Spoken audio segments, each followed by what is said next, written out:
Bom dia, irmãos. Boa tarde, boa noite. Não sei em qual horário você estará vendo essa aula, mas é um prazer imenso estar com vocês nesse estudo sobre escatologia. Hoje nós continuaremos falando sobre escatologia islâmica. O tema de hoje é o dia do juízo final. Apesar de ser o último ato na escatologia islâmica, a gente vai estar abordando esse tema hoje. Não vai ficar complicado, a gente terá uma aula assim bem explicativa, com conteúdo muito legal. Eu vi que bastante gente assistiu a última aula. Eu fiquei esperando as perguntas, mas vocês não fizeram perguntas, então eu acho que vocês entenderam tudo que foi explicado ali. Mas se não, se ficou alguma dúvida, pintou alguma dúvida, manda nos comentários lá do YouTube, que a gente vai estar sanando essas dúvidas. Amém? Eu gostaria de falar com vocês hoje sobre o dia do juízo final. Essa data, para o muçulmano, é muito importante. A fé islâmica ela se baseia em 6 pilares. Tá? O primeiro pilar é a crença em Deus.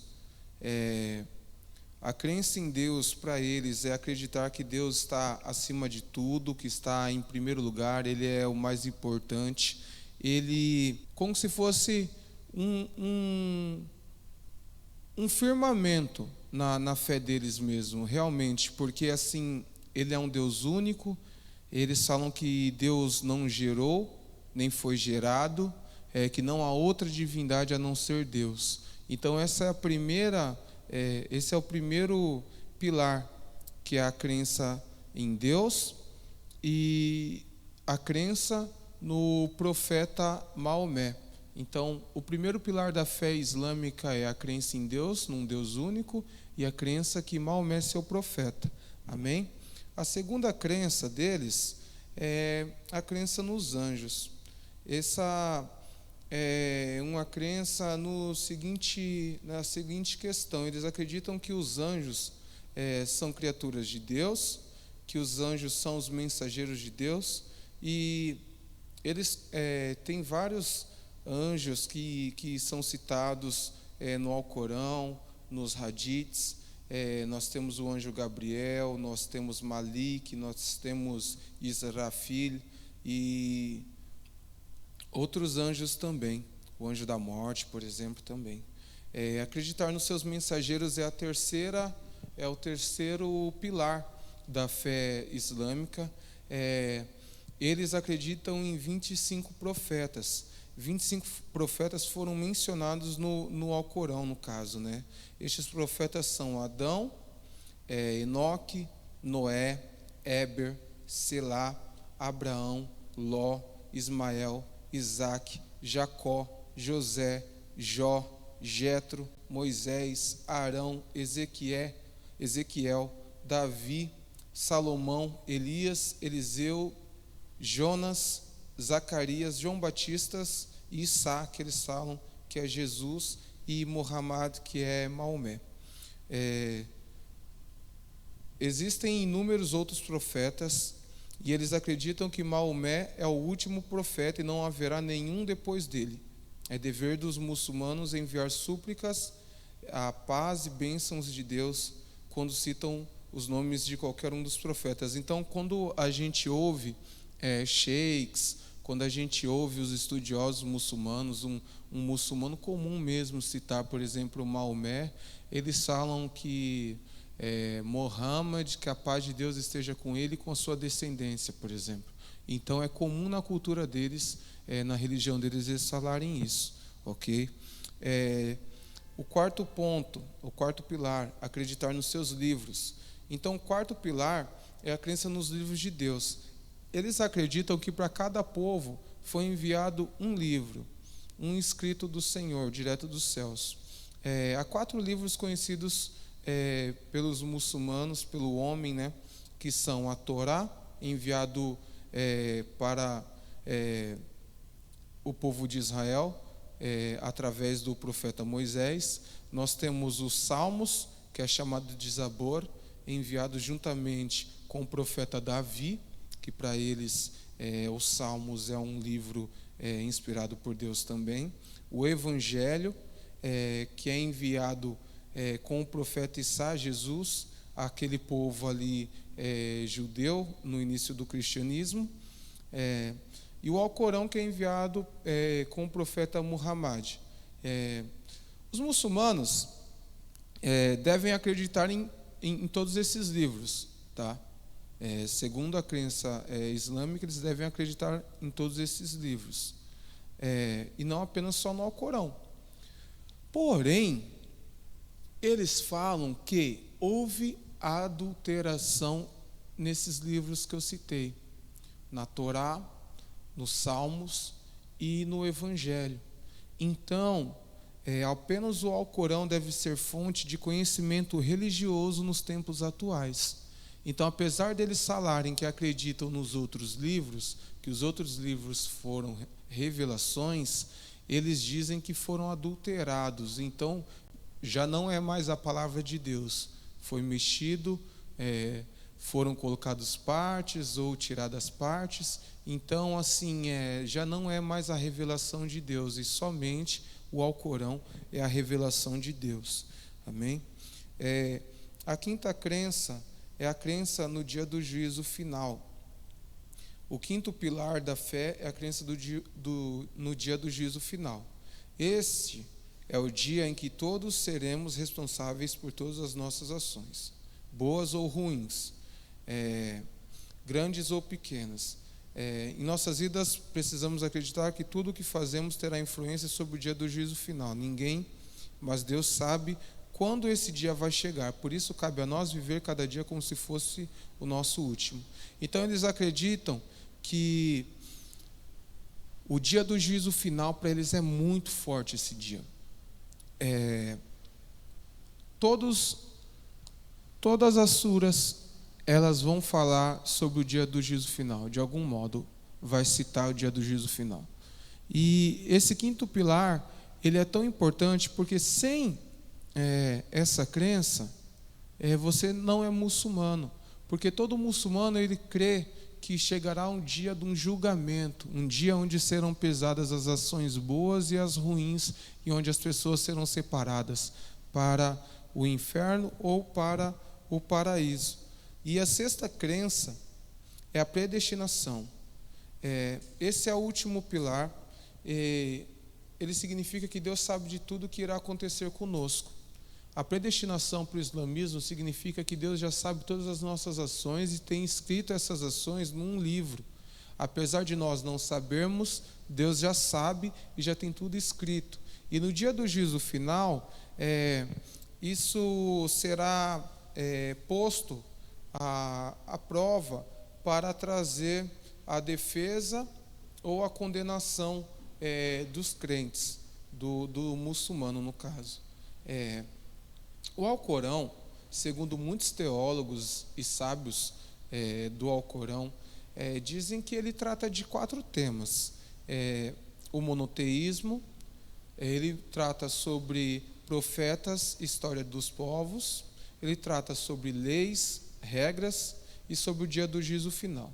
Dentro desta aula, eu quero falar com vocês sobre o tema, o dia do juízo final. Eu gostaria de trazer alguns dados sobre. A crença no dia do juízo final é um dos pilares da fé muçulmana, assim como eu já falei. E se a pessoa não crê nesse dia, a pessoa não pode ser muçulmana. O dia do juízo final é tão importante para o muçulmano que todas as suratas citam este evento. Não há capítulo que não o cite, e até mesmo nas orações diárias, este dia é citado. Uma oração muito importante para o muçulmano, ela fica no primeiro capítulo e fala bem assim, é a oração mais básica do islamismo, é como se fosse um Pai Nosso para o cristianismo, e essa oração ela também cita, lá na Sura 1, ela vai falar o seguinte, que em nome de Deus, o clemente, o misericordioso, louvado seja Deus, o Senhor dos mundos, o clemente e o misericordioso, o soberano do dia do julgamento. A ti somente adoramos, somente a ti imploramos o socorro. Guia-nos na senda da retidão, a senda dos que favorecestes, não dos que incorrem na tua ira, nem dos que estão desencaminhados. Então, essa pequena sura de 7 versículos, ela é uma das orações, como se fosse um Pai Nosso para o islamismo. E nós vemos que nessa pequena oração eles já falam o soberano do dia do julgamento. Então, o dia do julgamento, ele é uma data muito importante mesmo. Os muçulmanos, eles têm uma cultura sobre essa data, eles têm uma consciência sobre essa data muito intrínseca, muito profunda, e até muitas vezes difere um pouco do cristianismo, porque apesar de nós crermos também no dia do juízo final, apesar de nós crermos na grande tribulação e por aí vai, muitas vezes nós não citamos muito isso, nós não falamos muito. Às vezes a gente vê na igreja brasileira, por exemplo, que tem muitas pregações, tem muitas igrejas que já não falam mais sobre arrebatamento, não falam mais sobre tribulação, não falam sobre o juízo final. E já no islamismo não, eles têm isso com eles, e assim, eles são muito conscientes disso, sabe? Eles aguardam mesmo essa data. E para o muçulmano, não há como saber sobre o que acontece, o que antecede o dia do juízo final e o pós-morte, o pós-juízo também, a não ser crendo e entendendo aquilo que Alá revelou ao seu profeta Maomé. Então, o que isso significa? Que qualquer outra revelação, seja a Torá, seja os Salmos, o Evangelho, tudo isso não serve, e só há entendimento e caminho para compreensão sobre este tema através do Alcorão e dos Hadiths. Então, o que isso significa? A gente tem, por exemplo, o Apocalipse, lá no Novo Testamento, para eles não serve, certo? Nós temos lá o Tanat dos judeus, por exemplo, que vai ser o livro dos profetas, as histórias ali, e para eles também não serve. Mesmo Daniel, todos aquelas revelações de Ezequiel sobre Zacarias, por exemplo, não, tudo isso esquece. Essa escatologia para eles não serve, só serve o que o Alcorão e que os Hadiths falam, ok? Então, a escatologia deles se baseia no Alcorão, e apesar do cristianismo ter uma vasta produção literária sobre o fim dos tempos, não vai servir para ele, e assim como do judaísmo também não vai servir para eles. O dia da ressurreição é citado 70 vezes no Alcorão. A outra vida é citada quase 100 vezes no Alcorão.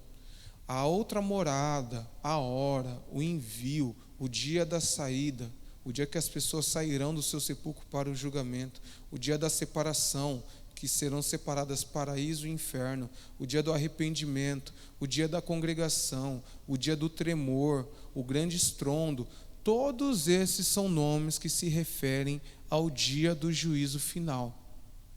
Então, nós temos várias nomenclaturas que significam uma só coisa, o dia do juízo final. E são centenas de citações a esta data. O soar das trombetas. Segundo a crença islâmica, existe um anjo que foi criado com a finalidade única de tocar a trombeta.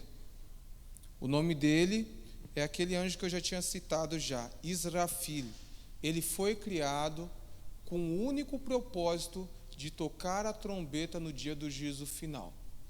Esse anjo, segundo a crença islâmica, ele fica com essa trombeta de frente para o trono do Senhor, e ele só espera o comando de tocar, de soar a trombeta. O que isso significa? Quando ele soar a trombeta, vão ser chamados toda a criação, todos os seres humanos, todos os animais, tudo que foi criado por Alá será chamado, será convocado, certo? Maomé, ele falava que ele não tinha uma paz plena, porque ele se lembrava que Israfil estava com essa trombeta olhando para lá. Então ele ficava assim pensando que a qualquer momento pode ser tocada a trombeta e nós teremos que se apresentar a Alá. Na Surata 88 fala que no toque da trombeta será apagada a memória familiar das pessoas. Ninguém mais se lembrará de sua parentela, nem de seu sobrenome. Fala muitas partes no Alcorão falam sobre esse tocar de trombeta, fala sobre várias coisas são colocadas, na verdade, assim como aqueles nomes que eu falei, que todos significam juízo final, elas significam atos que terão ali durante esse dia, durante esse tempo. Então, quando a gente começa a ver sobre, por exemplo, o grande tremor, a gente começa a ver, por exemplo, sobre a reunião, a ressurreição, tantos outros nomes, a gente tem consciência de que será um ato muito importante, que será seguido de vários fenômenos climáticos, de vários atos no cosmos, em todo o universo. E esse anjo, ele foi chamado para isso, ele foi criado para isso. A finalidade dele, da existência dele, é soar a trombeta. E quando ele soar essa trombeta, o que acontecerá?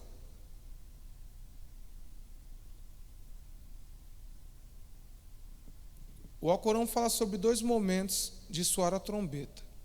Lembra que eu falei sobre a Surata 88, que fala que as pessoas não terão mais memória, nem de parentela, nem de familiaridade, de árvore genealógica, não saberão seu sobrenome mais, eles vão estar totalmente conscientes que estarão diante de Alá e que estão no julgamento. E então, o mais importante será isso, sabe?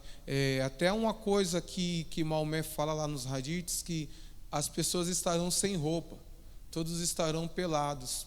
E aí, uma mulher que seguia eles, que eu esqueço o nome agora, mas ela fala assim: mas profeta, todos ficarão nus, como assim? E a vergonha? E Maomé fala para ela: nesse dia o temor de estar diante de Alá será tão grande que você estar nu será a sua menor preocupação, porque tu estarás diante de Alá, tu serás julgado. Então a falta de roupa, a vergonha ali, pelos outros estarem te olhando, não será nada comparado ao temor desse dia, ok? O anjo encarregado de soar a trombeta, Israfil, lá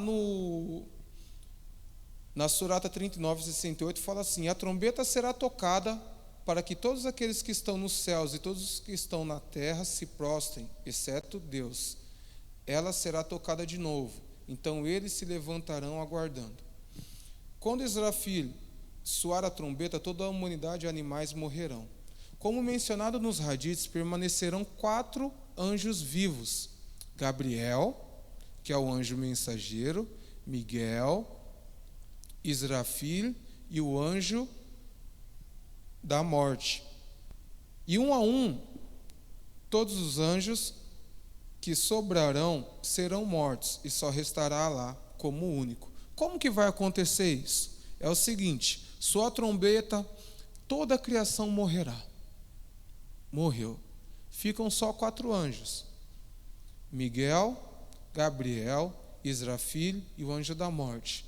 Diz que Alá falará para Gabriel: Gabriel, tu levou a mensagem, tu falou das minhas palavras a toda a humanidade. Quem é Deus? Quem é o único Senhor? E aí terá a proclamação: Tu és Senhor. Então Alá falará ao anjo da morte: tira a vida de Gabriel. Gabriel morre. Aí chegará para Israfil: Tu soou a trombeta, tá? Anjo da morte, tira a vida de Israfil. Miguel, das milícias celestiais, o arcanjo guerreiro, anjo da morte, tira a vida de Miguel. Ele vai lá e tira.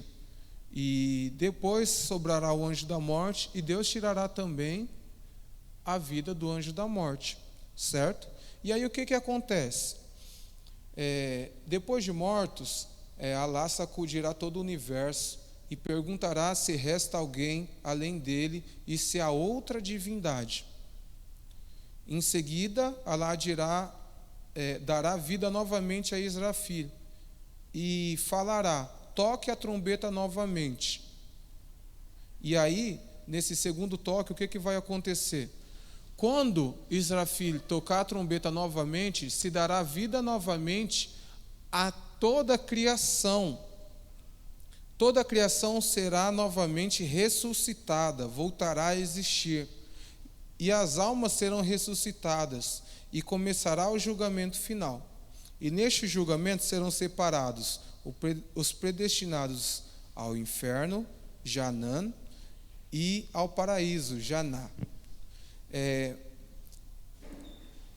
A cultura islâmica fala que existem 7 níveis no inferno. Então o inferno ele é dividido em 7 partes. Nessas 7 partes vão as pessoas de acordo com o grau de pecaminosidade de cada uma. O que isso significa? Uma pessoa que errou pouco, mas que não seguiu Alá, ela vai para o primeiro grau. Aí no segundo grau vai aquele que errou mais, ele vai para o segundo grau. E assim sucessivamente. E o 7º grau, ele é reservado a quem? Aos hipócritas. O que isso significa? Pois conheceram a fé por um tempo, seguiram, mas não se converteram. São aqueles que foram muçulmanos por algum tempo, que chegaram a professar a fé, que chegaram a seguir no caminho do islamismo, mas que de repente se desviaram. Esses são os hipócritas. E esses é reservado o 7º grau do inferno. Esse é o pior lugar no inferno, é onde mais sofrerão. E segundo a crença islâmica, tem também, o inferno não é destinado somente para pessoas, mas ele também é destinado para gênios. Uma coisa que eu não falei na outra aula é que o islamismo acredita em gênios. Sabe o gênio da lâmpada que fala lá em Aladim? Então isso vem daquela cultura arábica, da religião arábica, antes mesmo do islamismo. Lembra que eu falei que eles adoravam vários deuses e Maomé trouxe um monoteísmo, uma adoração a um Deus único? Então, os gênios, eles eram seres que eram adorados na Arábia, lá nos primórdios. Então, o islamismo acredita na existência de gênios. Eles acreditam que Deus criou os gênios. E até uma coisa legal para falar para vocês já nessa aula, que é o seguinte: apesar da gente ainda não estar abordando aqueles 3 personagens da escatologia islâmica, que é o Dajjal, o Isa e o Mahdi, apesar de nós não estarmos abordando isso ainda, porque isso vai ser muito profético quando nós abordarmos esses personagens, e vocês entenderão algumas coisas que acontecem na geopolítica, na política do nosso mundo atual, no Oriente Médio ali, por aí vai. Quando a gente fala sobre os gênios, o islamismo, o Alcorão, tem uma visão totalmente diferente do cristianismo. Porque no cristianismo fala que Satanás, ele é um anjo caído. Só que no islamismo eles não acreditam que os anjos são imperfeitos. Eles acreditam que os anjos não têm livre-arbítrio. O que significa? Eles só obedecem. E os anjos não são capazes de desobedecer ao Senhor. Então Satanás não é um anjo caído. Satanás, ele é um gênio. E Satanás, como que ele entra em rebelião? Segundo o islamismo, o homem foi criado, ali na Sura 2, fala que Deus criou Adão do barro, ele formou Adão, colocou no sol para secar, depois ele soprou vida em Adão. E aí, ele chamou toda a criação, os anjos, os gênios, todos eles foram chamados para ver ali a criação do Senhor. E uma coisa assim bem diferente e assim que não tem na Bíblia e que é só deles mesmo, é a crença deles, assim como eu falei, que já vinha antes mesmo do islamismo, antes mesmo das supostas revelações a Maomé, que é a crença nos gênios, é o seguinte: os gênios, eles são seres criados do fogo. Eles são criados a partir do fogo mesmo. A essência dos gênios são o fogo. E eles são seres que se reproduzem. Então Satanás se reproduz. E eles têm livre-arbítrio, certo? Diferente dos anjos.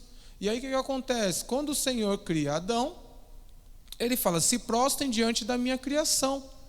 Só que Satanás, ele era um gênio muito certinho, segundo a vontade de Alá. E ele não habitava na terra, mas ele habitava no céu, porque Deus olha Satanás e ele fala assim: você é muito certinho, você parece meus anjos, você tem a cultura dos meus anjos, você só me obedece, você não faz nada de errado. Então Satanás, ele tinha uma habitação no céu, no paraíso, no caso. E aí, quando Deus cria o homem, Satanás, ele não se prostra. Toda a criação se prostrou diante do homem, mas Satanás não. E aí, por ele não se prostrar, o Senhor não, né? Alá perguntou: por que não se prostrastes diante de Adão? E aí ele fala: eu fui criado do fogo. Eu não vou me prostrar a esse ser que foi criado do barro. E aí ele começa uma rebelião contra Alá. E Alá fala: então vamos fazer o seguinte, o que você quer? Ele fala: eu sou melhor do que o homem, e eu posso te provar que eu sou melhor do que Adão. Então Deus fala: vocês dois irão para a terra, e eu vou prolongar os seus dias, para que você me prove que você é melhor do que Adão. O Alcorão, ele vai falar que Satanás tenta Adão e Eva lá no Éden para que comam do fruto. E o fruto não é o fruto da sabedoria, mas é o fruto do mal.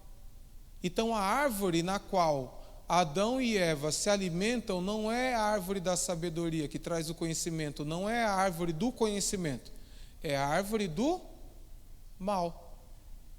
E a partir daí, Adão e Eva são corrompidos pelo mal. Então eles não acreditam que teve uma rebelião nos céus, onde Lúcifer, ele era um anjo que se rebelou e ele é o anjo caído. Não, eles acreditam que Lúcifer, ele é um gênio, ok? Eles não acreditam que os anjos possam se rebelar, que há anjos maus. Eles acreditam que Lúcifer é um gênio. Então, voltando ao assunto, o inferno, ele tem 7 níveis. O último nível, o mais baixo, é destinado para os hipócritas, pois conheceram a fé por um tempo, seguiram, mas não se converteram. Então, segundo o Alcorão, quem é que desvirtua a fé dos muçulmanos em Alá? Satanás. Satanás vai colocando coisas que fazem com que eles se percam na fé. Então, Satanás, ele é acusado de fazer essas coisas. Ok? E o paraíso? O paraíso, ele tem 100 níveis. E o nível mais alto são para as melhores pessoas, mais obedientes ao Alcorão e que menos erros cometeram.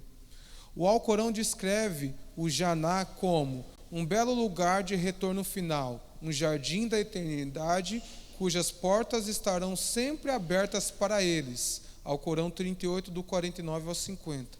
O Alcorão diz que no Janá, nele há rios de água nunca mal cheirosa, e rios de leite, cujo sabor não se altera, e rios de vinho, deleitoso para quem o bebe, e rios de mel purificado, e nele terão todo tipo de frutos e perdão de seu Senhor. Alcorão 47, 15. Riqueza no paraíso, haverá tudo que as almas podem desejar, tudo que os olhos podem se deleitar. Alcorão 43, 71. Fala, comei e bebei com deleite pelo que adiantastes, boas ações nos dias passados. Alcorão 69, 24. Eles serão adornados com braceletes de ouro e vestirão trajes verdes de fina seda e brocado. Eles se reclinarão sobre coxins. Que boa é a recompensa, que belo coxim para se reclinar. Alcorão 18, 31. Neste ponto há um sério contraste com o que a Bíblia nos fala, pois no paraíso bíblico nós não ligaremos para a riqueza. A palavra do Senhor fala lá em Apocalipse que as ruas são de ouro e de cristais. Então, assim, riqueza, ouro, pedras preciosas, isso não tem valor nenhum no céu, isso daí é comum, é que nem areia na praia, sabe?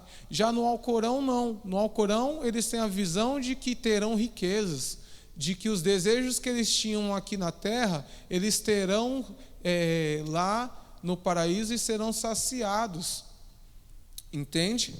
E assim,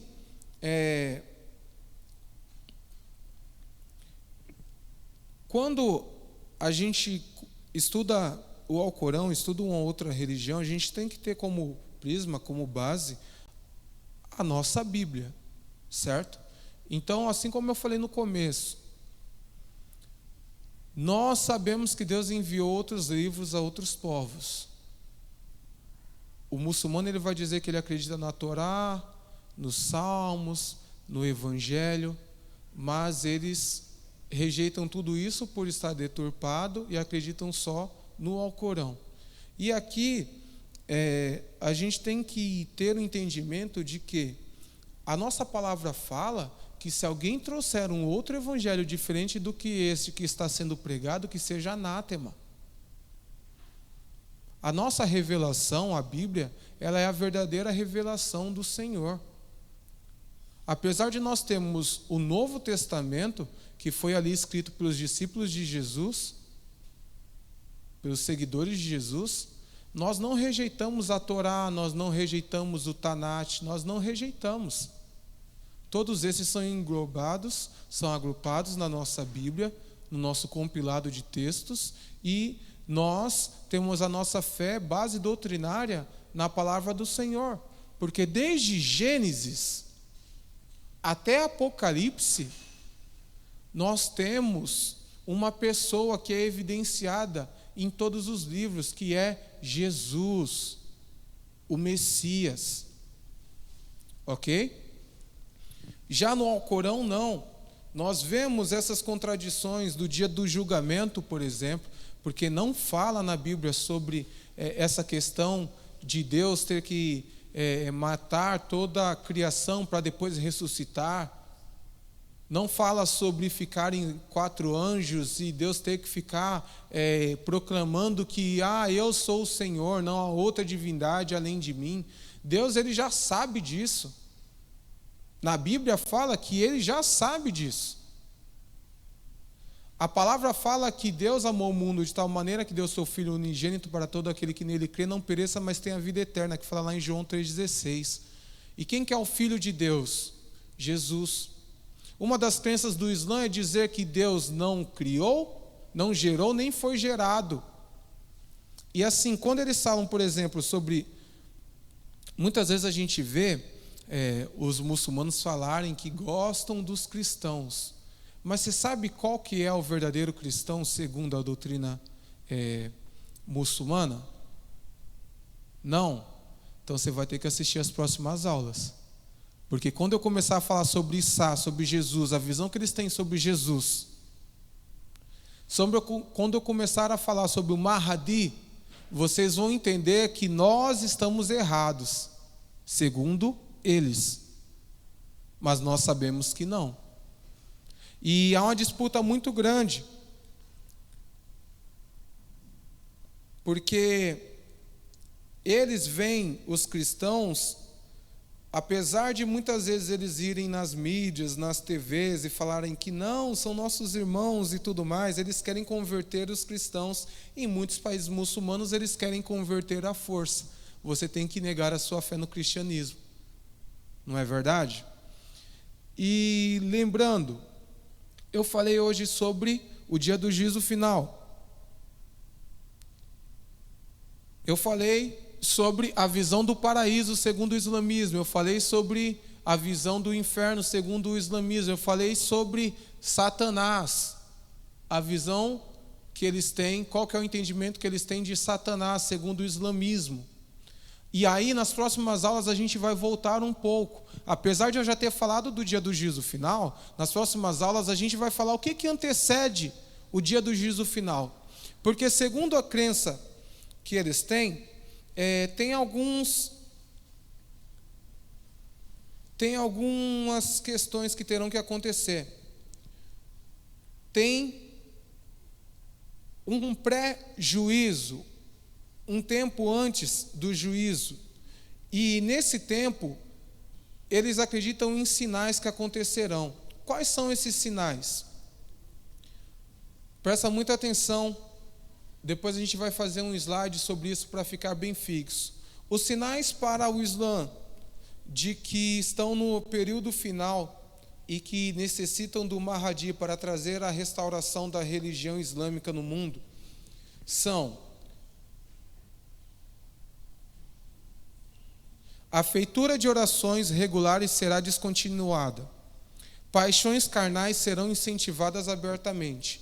Crentes sinceros não terão nenhum controle sobre a ilicitude predominante entre as pessoas. O mal será louvado como bem e o bem será condenado como mal. As pessoas em que não se pode confiar serão considerados fidedignos e os confiáveis serão considerados indignos de confiança. Os mentirosos serão aceitos como verídicos e os verídicos serão rejeitados como mentirosos. Adolescentes pregarão a partir do púlpito. Diversão e frivolidade serão um passatempo popular entre as pessoas. Gastar no caminho de Deus será considerado pelo rico como uma punição injusta. Filhos não obedecerão aos pais, cometas aparecerão frequentemente, secas devastarão o mundo de quando em quando, aqueles que estão necessitados serão olhados como um ônus para a sociedade, o demônio conquistará os corações das pessoas, mesmo que eles apareçam como humanos, o homossexualismo será legalizado, homens se vestirão como mulheres e mulheres se vestirão com roupas masculinas. As pessoas posarão como amigas, mas nutrirão uma vontade e hostilidade em seus corações.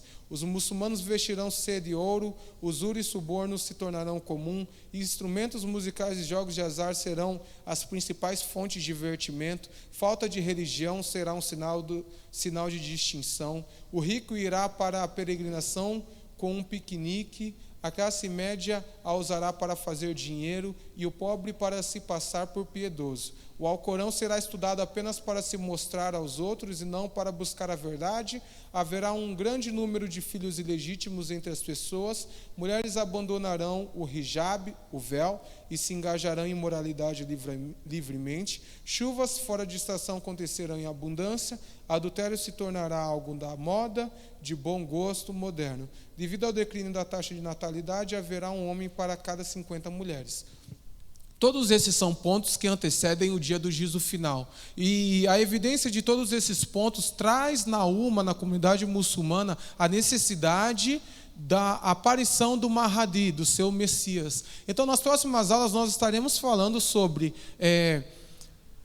esses três personagens, o Dajjal, Isa e Mahdi, e como o aparecimento desses personagens parece que culmina com a nossa visão bíblica escatológica de Apocalipse, dos livros proféticos que falam sobre o final dos tempos. Porque o Mahdi, ele é um homem que surge para trazer o mundo ao islamismo. Isa, que para eles é Jesus, surge para trazer o mundo ao islamismo, certo? E o Dajjal, que é tido como um anticristo, ele surge para desvirtuar, para fazer se perder os crentes no Islã.